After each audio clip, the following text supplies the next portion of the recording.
Hello, it's Jez, the voice, and Isabel, the model from the Human Health Professionals and Human Health Performance.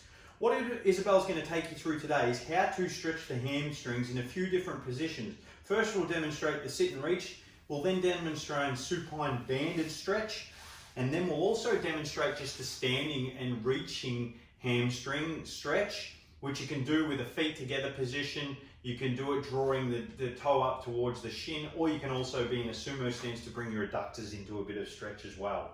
So check it out. Isabel's going to be in a sitting position, reaching towards her toes. Now remember, you don't have to touch your toes when you're doing this. It's a bit of a common myth, this one. If you can, great.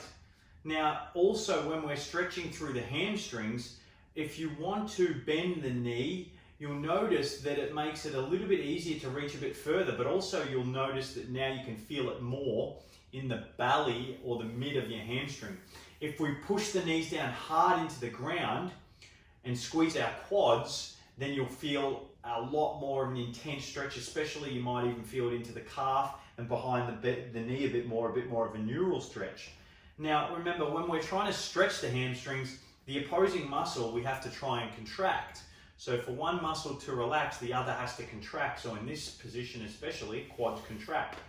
We can also curl the toes towards our shins, which will intensify how much we feel it in our calf, but also behind our knee. If we push the feet away from us, then we might feel it throughout the front of our shin a little bit more, our tibialis anterior, etc.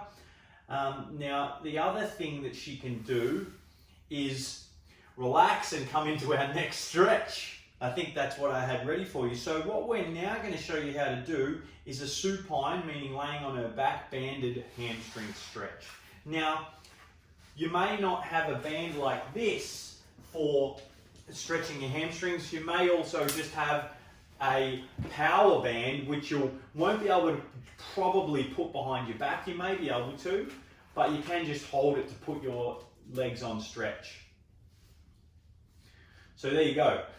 To intensify this, you just pull on those bands with the arms.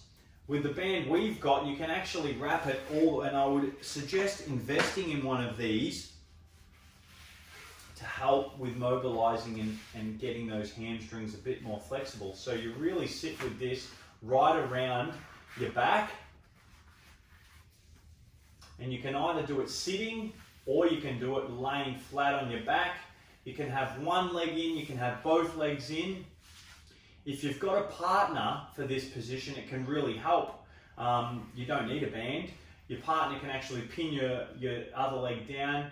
The top leg they can put on stretch. Remember, if we bend the knee, you'll feel it more in the belly of the hamstring. If we play with the angle of your foot, you'll either feel it more in the calf or more in the hamstring and behind the knee. Very good. Now, doing it with a partner, you can actually get into a position and do something called P&F stretching, proprioceptive neuromuscular facilitation.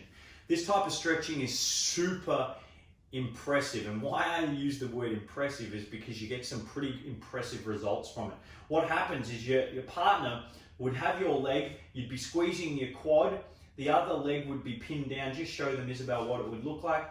You'd be pinning that leg down, you'd have the other leg, and you'd be pushing it to a point where it's on full stretch, and then you'd get the model, in this case Isabel, and I'll come in. I would get her hamstring to a point on stretch, so I'd push her knee back, get her to squeeze her quad, and just keep my hand there to make sure she is. I'd take her hamstring to a point where she's on stretch, and then I'd get her to push against me and resist, and really you can see she's clenching her eyes now, and that's always a good little bit of feedback to see when your client or your partner is feeling the stretch. You hold it for at least 10 seconds, bring it out of the stretch, or you can just be brutal and drop it a little bit further until they tap out and say that's enough. Then you'll get them to squeeze their quad again, and you get them to resist against you hard, and what that'll do is bring that or put that hamstring into a pretty compromised position to really facilitate it opening up. Now, that's all from the voice. There's one more stretch that we're going to show you, and you can either do it like she's doing it now, or you can do it standing.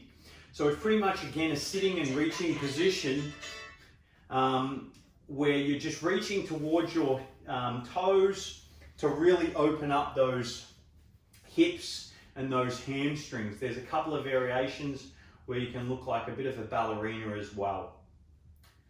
Now what we'll get you to do, Isabel, is jump up to your feet, and we'll show you one other variation where you can have your feet together and you can drop through and down. Now what you can also do is curl one toe up on this, or you can curl both toes up to feel a little bit more in the calf. Now what you can also do is lift one heel and drop one knee forward and reach down towards the side. Yep, so now we reach down and we're going to just twist across to one side to really hit, in this case, Isabel's left hamstring. And then we can go to the other side. The other variation we can show you is how you stand in a sumo stance. It's like what she was doing sitting, and we reach towards the ground. Same applies, we squeeze the quad, and if we want to feel this more in the belly of the hamstring, or this is too intense to get to the ground, then we can slightly bend that knee as well, and now she'll feel it more in the belly of her hamstring. And my friends, that is how you do some hamstring stretches. There is so many. Thank you very much, as always, Isabel.